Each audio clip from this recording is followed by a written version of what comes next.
இனிய காலை வணக்கம். மகதிஷ்டியின் தினம்பொரு யோகா.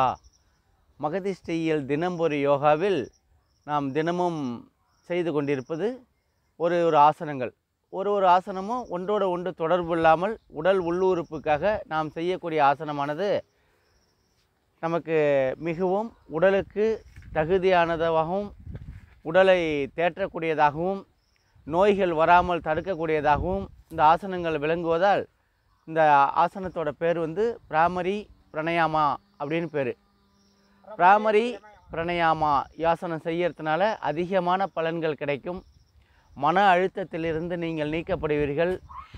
உங்களுக்கு உடலுக்கு தகுதியான மிகவும் தேவையான ஆசனமாகும். இதை பத்மாசனம் செய்கிறவர்கள் அனைவரும் செய்யலாம். பத்மாசனத்தில் யார் யார் உட்கார முடியுதோ அவங்களாம் இந்த ஆசனத்தை செஞ்சிங்கன்னா உங்களுக்கு அதிக பலன்களை கொடுக்கக்கூடியும். முக்கியமாக மன அழுத்தத்தை போக்கக்கூடியதாகும். இன்றைக்கி நாட்டில் ஸ்ட்ரெஸ் ஆகாமல் இருக்க முடியாது, அவ்வளோ பிரச்சனைகளே சந்திக்கிறாங்க. அதனால் அவங்களுக்கெல்லாம் ஒரு 10 நிமிஷத்துலேயே அதற்கான விடைகள் உங்களுக்கு கிடைக்கப்பெறும். இந்த பிராமரி பிரணயாமா ஆசனம் நம்ம செய்யறதுக்கு முன்னாடி நம்ம உடலோட தகுதியை நாம் வளர்த்து கொள்ள வேண்டும். எப்படி வளர்த்து கொள்ள வேண்டும்னு பார்த்திங்கன்னா, நம்ம உணவு பழக்கத்தை மாற்றணும். இந்த உணவு பழக்கத்தை மாற்றுறது நம்ம ரெகுலராக 3 வேளை நம்ம சாப்பிட்டுக்கிட்டு இருக்கோம். அப்படிங்க உள்ள நம்ம 2 வேளையாக ஆக்கணும். இதுதான் நம்ம உடல் தகுதியை ஏற்படுத்திக்கிறது.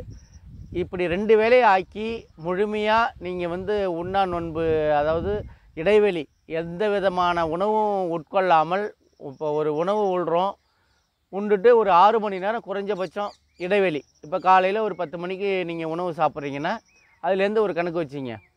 இடைவெளியில் நம்ம ஏதாச்சும் ஒரு லிக்விடாக ஏதாச்சும் நம்ம சாப்பிட்லாமே தவிர வேறு எதுவும் நம்ம இடைவெளியில் போடக்கூடாது. வடை, டீ, காஃபி, இதைமாரி உங்களுக்கு திங்ஸ், எண்ணெய் பொருட்கள் இதெல்லாம் தவிர்த்துட்டு 2 வேளை உணவு சாப்பிடுங்க. காலையில் ஒரு 10 மணிக்கு நீங்கள் காலையில் சாப்பிடுங்க.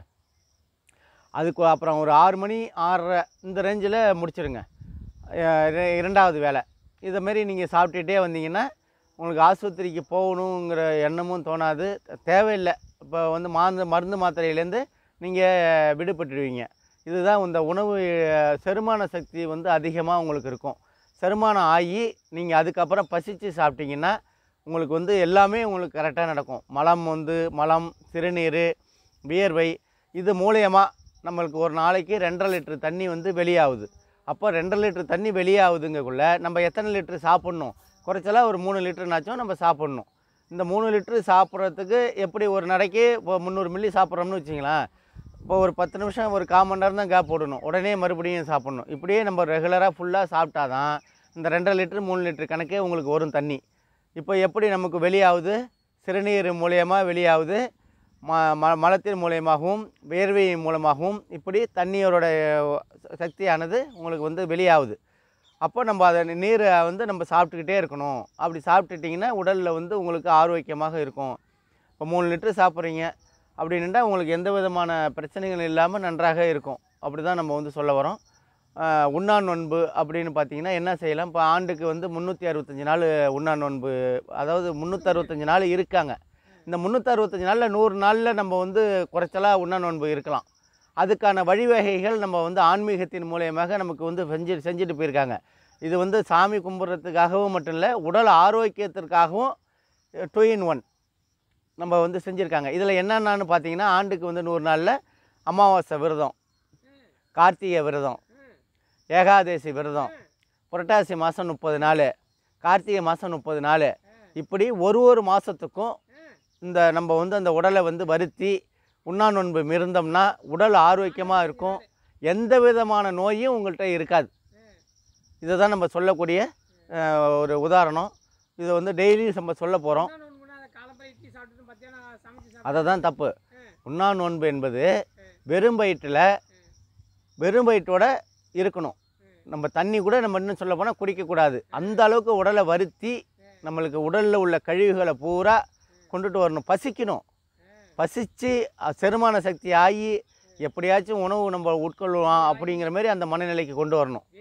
ஆமாம், நீங்கள் அதிகமாக தம் பண்ணி 8 மணிக்கு சாப்பிட்றது, 10 மணிக்கு டீ குடிக்கிறது, 11 மணிக்கு வடை சாப்பிட்றது, மறுபடியும் 1 மணிக்கு மறுபடியும் சாப்பிட்றது, மறுபடியும் ஒரு சாயந்தரம் ஈவினிங்கில் மினி டிஃபன் சாப்பிட்றது, அதுக்கப்புறம் பார்த்தீங்கன்னா 6 மணிக்கு ஒரு காஃபி, அதுக்கப்புறம் ஒரு 8:30 மணிக்கு ஒரு சாப்பாடு, அப்புறம் நைட்டு படுக்கக்குள்ள ஒரு பால், இப்படி போட்டுக்கிட்டே இருந்தீங்கன்னா உடலில் உள்ள உறுப்பு என்ன ஆகும் ரொம்ப கஷ்டப்படும். அதனால் என்ன செய்கிறீங்கன்னா, இந்த ஆசனம் செய்யறதுக்கு முன்னாடி நம்ம இந்த டிப்ஸு கொடுக்குறோம். அதை பார்த்து இந்த ஆசனமும் நீங்கள் செஞ்சீங்கன்னா உங்களுக்கு வந்து நன்றாக இருக்கும். இந்த ஆசனத்தை வந்து நன்றாக கவனிக்கணும். இது என்னென்ன செய்கிறாங்கங்கிறத கவனிச்சிங்க. அதுக்கு முன்னாடி பயிற்சி நம்ம போவோம். இப்போ பத்மாசனம் போகிறதுக்கு முன்னாடி பயிற்சி பண்ணிக்கிறோம் காலை. இது வந்து பட்டர்ஃப்ளைன்னு பேர். காலை வந்து நல்லா ஃப்ளெக்ஸபிளாக வச்சுக்கும். எப்படின்னா உங்களுக்கு வந்து சவ்வுகள்லாம் விலகி நம்ம என்ன செய்கிறோமோ அதுக்கு வந்து நம்மளுக்கு வந்து ரொம்ப ஈஸியாக சிம்பிளாக வழிவகை செய்யக்கூடும். சரிங்களா?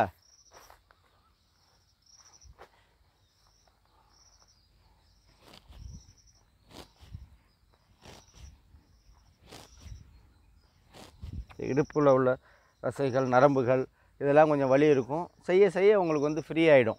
அதே போல் காலை வந்து நல்லா எந்த அளவுக்கு நீட்டிக்கிட்டு இந்த காலை வந்து ஃபுல்லாக ஃபங்க்ஷன் பண்ணுங்கள். ஒரு குழந்தைய தாளாட்டுற மாரி கூட நம்ம வந்து நினச்சிக்கலாம். கையை இப்படி வச்சுக்கிட்டு ஒயருக்கு வச்சிங்க. எண்ணிக்கையில் மட்டும் மறந்துடக்கூடாது.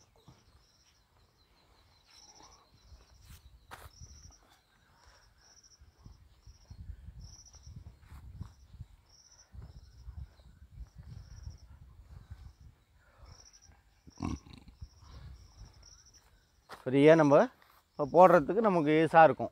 புரியுதுங்களா? இப்போ பத்மாசனம் நம்ம போட போகிறோம். வலது காலை போட்டோம், அடுத்தது இடது காலை போட்டோம். நல்லா நேராக உட்காந்துங்க. உடலை வந்து நிமிர்த்திங்க. சின்முத்திரை வச்சுக்கிட்டு மனசை வந்து ஒரு நிமிஷம் தியானம். அதுக்கப்புறம் நம்ம ஆசனத்துக்கு போவோம். சரிங்களா? இப்போ எல்லோரும் வாங்க.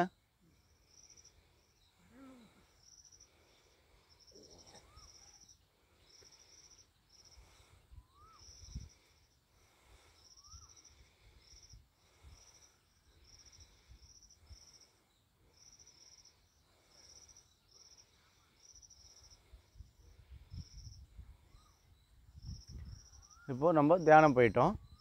இப்போ நம்ம வந்து ஆசனத்துக்கு போக போகிறோம். 2 ஆள்காட்டி விரலையும் 2த்தையும் காதில்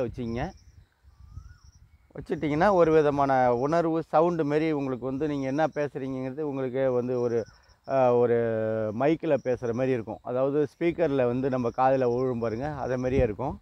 பல்லை வந்து ஒன்றோட ஒன்று சேரக்கூடாது. இப்போது ரீங்காரம் மூச்சை வந்து நல்லா இழுத்துங்க.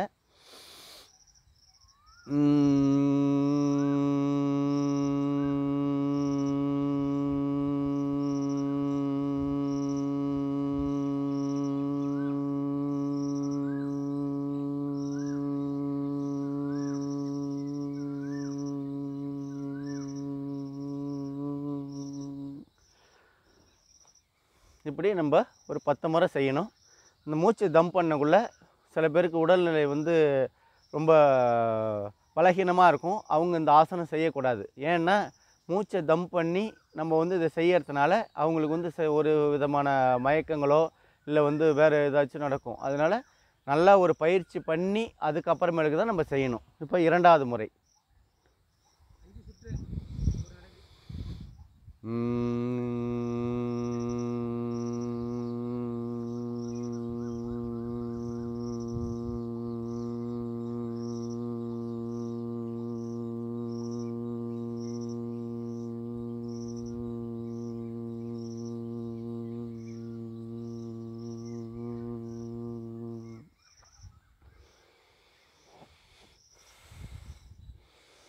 மூச்சை நல்லா சுவாசம் நல்லா ஃப்ரீயாக விட்டுடுங்க. ஒரு இடைவெளி வந்து என்ன செய்யணுன்னா மூச்சை நல்லா ஃப்ரீயாக தம்மாகி அப்படி செய்யலாம். அப்படி இல்லைன்னா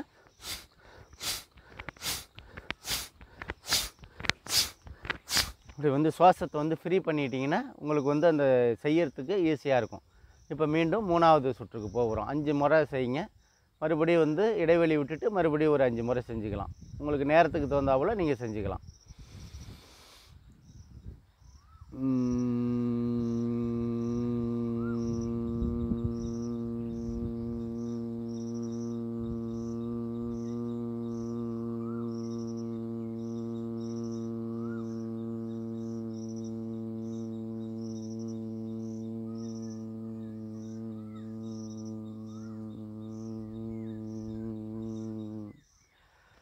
கடைசி மூச்சு இருக்கிற வரைக்கும் உங்களுக்கு அந்த சுவாசத்தில் நம்மளா போயிட்டு வரும், நல்லாயிருக்கும், உங்களுக்கு ஃப்ரீ ஆகிடும். திணறி யாரும் செய்யாதீங்க. தம் பண்ணி மூச்சு விட முடியல அப்படின்னா டக்குன்னு விட்டுடணும். நம்ம அந்த நேரத்தில் திணறிக்கிட்டு நம்ம எவ்வளோ தூரம் செய்கிறோம் அப்படின்னு நம்ம வந்து அது வந்து டைமிங் எடுத்துக்கக்கூடாது. சரிங்களா? உங்களுக்கு திணற ஆரம்பிச்சிச்சின்னா விட்டுடணும். பல் ஒன்றோட பல், ஒரு பல்லோட ஒரு பல் வந்து ஒட்டக்கூடாது, இடைவெளி இருக்கணும். அதை நல்லா கவனிக்கணும்.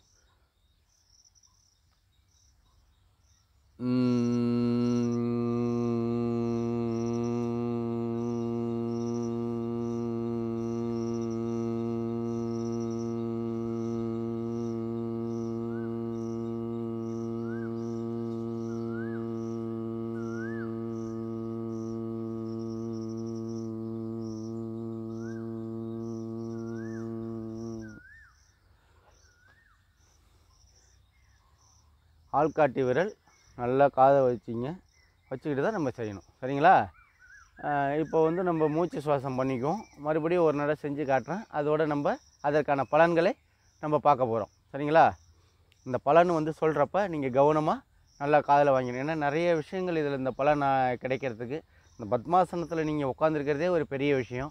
இந்த பத்மாசனத்தில் உட்காந்து மனதை தூய்மைப்படுத்துறது, மூளைக்கு வேலை கொடுக்கறது, சுவாசத்தை வந்து நன்றாக உணரக்கூடியது, இப்படி அதிகமான பலன்களை கொடுக்கக்கூடிய இந்த ஆசனம் வந்து பிராமரி பிரணயாமா அப்படின்னு பேர். இந்த பிராமரி பிரணயாமா செய்யறதுனால அதிகமான பலன்கள் கிடைக்கும். இந்த சவுண்டு வந்து பார்த்திங்கன்னா, இந்த வண்டு ரீங்காரம் எடுது பார்த்திங்களா, கருப்பு வண்டாக இருக்கும், அந்த பெரிசாக இருக்கும், அது அந்த தென்னை மரத்தெல்லாம் துளைக்கும். அந்த வண்டு பார்த்திங்கன்னா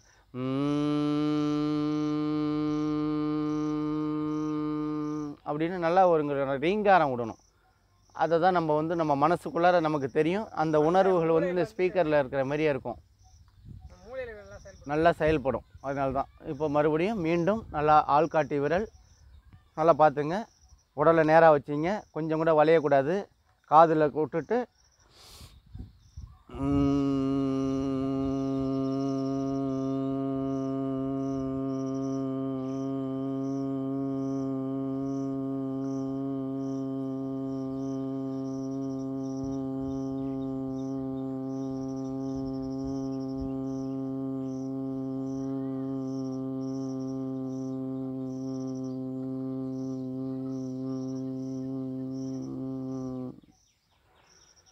இப்போ நமக்கு ரொம்ப தூய்மையாக இருக்குது. இப்போ சின்முத்திரையில் சுவாசத்தை முடித்தோடனே நம்ம என்ன பலன்கிறத நம்ம சொல்லிடுறோம்.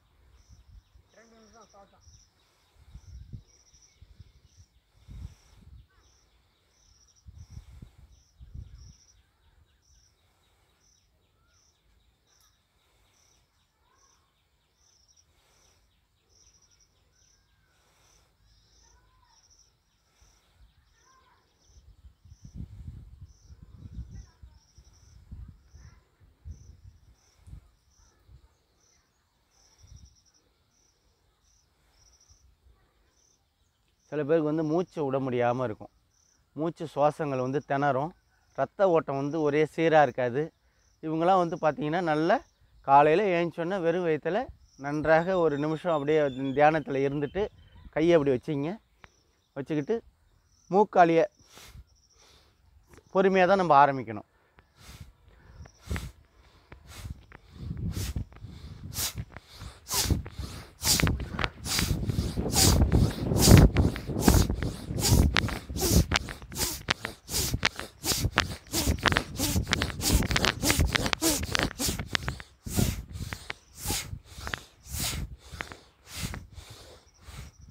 இப்படி நம்ம செய்யக்கூடியல கொஞ்ச நாள் வந்து நம்ம வந்து தியானத்தில் இருப்போம்.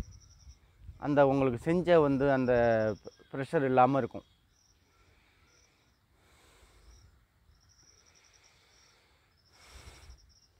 இந்த மூக்கு நுனியில் வந்து நம்ம உணரணும், அந்த சுவாசம் எந்த பக்கமாக போகுது, எந்த பக்கமாக வருது அப்படிங்கிறத நம்ம உணர்ந்தோம்னா நமக்கு வந்து அது நல்லா புரியும். இப்போ நம்ம செஞ்சோம் பார்த்தீங்களா, இந்த அழுக்குகள், அதாவது இந்த தேங்கி கிடக்கிற அழுக்குகள், அந்த இதெல்லாம் வந்து வெளியாகிடும். உங்களுக்கு வந்து அந்த பாதையை வந்து ஃப்ரீ பண்ணி விட்ரும். உங்களுக்கு எவ்வளோ தூரம் நீங்கள் நடந்தாலும் உங்களுக்கு வந்து இறைக்காது. இப்போ வாக்கிங் போகிறவங்க, ஓட்டப்பந்தயத்தில் இது பண்ணுறவங்க, இவங்கெல்லாம் வந்து இந்தமாரி செஞ்சு உடலை வந்து ஆரோக்கியமாக வச்சுக்கணும். இது வந்து நம்ம அவங்க செய்யறதுக்கு இது ஒரு முதல் படி. பிராமரி பிராணாயாமா நம்ம செஞ்சு 2 சுற்றுகளும் முடிச்சிட்டோம். இது வந்து என்ன செய்யுதுன்னு பார்த்தீங்கன்னா, நம்மளுடைய மன அழுத்தத்தை போக்குகிறது. இதுதானே முக்கியம். இப்போ வந்து இன்றைக்கி ஸ்ட்ரெஸ் ஆகாமல் இருக்க நாளே கிடையாது. இப்போ ஆஃபீஸில் வேலை பார்க்குறவங்க இருந்தாலும், படிக்கிற பிள்ளைங்களாக இருந்தாலும், யாராக இருந்தாலும் சரி தான், அவங்களுக்கு மன அழுத்தங்கிறது இல்லாமலே இருக்காது. ஏன்னா தேவைக்கு அதிகமான நம்மளோட மனநிலையை காரணம். இப்போ இருக்கிறத வச்சுக்கிட்டு நம்ம வந்து அதை வச்சு அது மூலயமா இருக்கிறதில்ல. இப்போ இதுக்கு மேலே பக்கத்தில் மாடி வீடு கட்டிட்டான், நம்மளும் கட்டணும். பக்கத்தில் வந்து வேலைக்கு போயிட்டான், அது நல்ல விஷயம். அவன் வேலைக்கு போயிட்டான், நம்மளும் வேலைக்கு போகணுங்கிறது. அவன் காசு பணம் வச்சுருக்கான், அவன் நகை எடுத்துட்டான். இப்படி வந்து வீட்டில் உள்ளவங்க வந்து அவனை ஸ்ட்ரெஸ்ஸு கொடுக்கவும் அவனுக்கு வந்து மன அழுத்தம் ஏற்பட்டு அவனால் முடியாது. உங்களுக்கு தேவைக்கு அதிகமாக நம்ம வந்து சம்பாதிக்கிறதுங்கிறது இன்றைய காலகட்டத்தில் முடியாத காரணம். அதனால் அந்தமாரி மனநிலைக்கு போகாமல் நீங்கள் வந்து உங்களோட மனநிலையிலே இருக்கணும். அதுதான் நம்ம சொல்ல வரோம். அப்போ தான் உங்களுக்கு வந்து அந்த மன அழுத்தம் ஏற்பட்டாலே சுகரு, ப்ரெஷரு எல்லாமே ஆட்டோமேட்டிக்காகவே உங்களுக்கு வந்து ரைஸ் ஆகிடும். இப்போ ஒரு கோபமாக ஒரு சண்டை போடுறீங்க. அப்போ சண்டை போடக்குள்ளே என்ன ஆகுதுன்னா, சர்க்கரையும் ஏறும், ப்ரெஷரும் ஏறிடும். அதுக்கப்புறமேலுக்கு அவங்களால நார்மலான பொசிஷனுக்கு இருக்க முடியாது. படபடப்படன்னு ஆகி மயக்கம் அடித்து கீழே விழுந்துருவாங்க. நீங்கள் அதை நல்லா கவனிக்கலாம். இப்போ இந்த மூளையில் அதாவது மூளையில் உள்ள இறுக்கத்தை அகற்றுகின்ற இந்த பிராமரி பிராணாயாமா ஆசனம் வந்து இந்த செய்கிறது. இப்போ வந்து இது என்ன செய்யுது, இந்த படபடப்பு யாருக்கெல்லாம் படபடப்பு வருதோ அவங்களுக்கெல்லாம் வந்து இதை செய்யுங்க. தூக்கம் இல்லாமல் இருக்கிறாங்க பாருங்கள், அவங்க இதை செய்யுங்க. அது எல்லாருக்குமே இது வந்து நல்லது தான். அது ரொம்ப பேர் தூக்கம் இல்லாமலே இருக்கிறாங்க. இந்த ஆசனத்தை வந்து நீங்கள் செஞ்சிட்டிங்கன்னா நல்ல தூக்கம் வரும். உடலில் உள்ள சிசுக்களின் ரணத்தை வந்து போக்குகிறது. இப்போ சிசுக்கள் இருக்குது பார்த்தீங்களா, அந்த ரணத்தை அந்த வலியை வந்து போக்குகிறது. அதே போல் விரைவாக குணப்படுத்தும். அந்த நோயிலிருந்து இவங்களை வந்து விரைவாக நன்றாக குணப்படுத்துகிறது. குரல் வளையம் இருக்குது பார்த்தீங்களா, சில பேருக்கு குரல் வளையம் கீச்சு கீச்சுன்னு இருக்கும், சில பேருக்கு ஹார்டாக இருக்கும், கடினமாக தடிமனாக பேசுவாங்க. அப்படியெல்லாம் இல்லாமல் அவங்க உடலுக்கு தகுந்த மென்மையான குரல் வளையத்தை மேம்படுத்துகிறது. தொண்டையில் உள்ள கோளாறுகள் அனைத்தையும் சரி செய்யக்கூடிய ஆசனமாகும். நல்லா ஏன்னா என்னென்ன இருக்குது, மன அழுத்தத்தை போக்குகிறது, மூளைகளில் உள்ள இறுக்கத்தை அகற்றுகிறது, அந்த பிராமரின்னு சொல்லுவாங்க அதை வந்து நீக்குகிறது, படபடப்பு அப்புறம் வந்து தூக்கமின்மை இதெல்லாம் இல்லாமல் நன்றாக செயல்படுத்துகிறது. முக்கியமாக பிபி குறைகிறது. அதுதானே எல்லாருக்குமே வேணும். ஏன்னா ப்ரெஷரை வந்து குறைக்கக்கூடிய இந்த ஆசனமாகும். உடலில் உள்ள திசுக்கள் ரணத்தை போக்குகிறது, விரைவாகவும் குணப்படுத்துகிறது. அப்படி இருந்தாலும் அதை குணப்படுத்துகிறது. குரல் வளையம் வந்து நன்றாக மேம்படுத்துகிறது. தொண்டையில் உள்ள கோளாறுகள் அனைத்தையும் சரி செய்யப்படுகிறது. இப்படி இந்த பிராமரி பிராணாயாமா செய்யறதுனால இவ்வளோ விஷயங்களை நம்ம வந்து சாதாரணமாக செஞ்சோம். ஆனால் எவ்வளோ ஒரு பலன்கள் கிடைக்குது பாருங்கள். அதனால் நீங்கள் வந்து அனைவரும் என்ன செய்யணுன்னா, தினைக்கும் யோகா கற்றுக்கொண்டு தினமும் நீங்கள் செய்யணும். செஞ்ச உடலை ஆரோக்கியமாக வச்சுக்கணுன்னு தான் இந்த மகதிஷ்டி தினம்பொரு யோகாவின் மூலியமாக தினம்பொரு யோகா உங்களுக்கு வந்து கொண்டிருக்கிறது. அனைவரும் பார்த்து பலனடையுங்கள். நாளைக்கு மீண்டும் ஒரு ஆசனத்துடன் சந்திப்போம். நன்றி, வணக்கம்.